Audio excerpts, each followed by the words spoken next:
Hello guys, today my name is Siddharth Jain, advocate with Lexis and company. Today we will discuss about administrative law.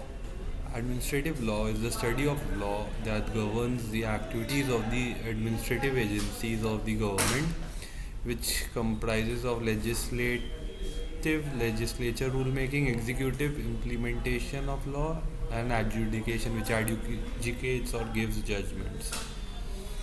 What is the definition? The definition of administrative law deals with the part of the functions of the administrative authority, which is a procedure to be followed by these authorities in the exercise of such powers.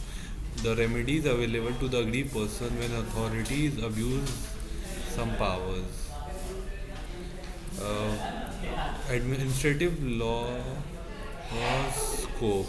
The administrative law has a growing importance and the interest, and it is most outstanding phenomena in the welfare state today. Knowledge of the administrative law is as important for the officials as responsible for carrying on administration as for the students of law. It is not a codified law.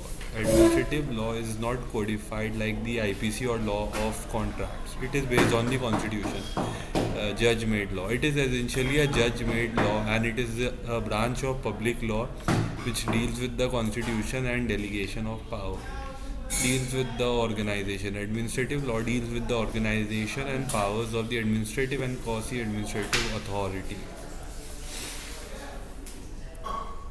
Sources of administrative law. Constitution of India. The Constitution of India is the supreme governing body. We observe that there are various areas such as fundamental rights, writs, public commission, etc.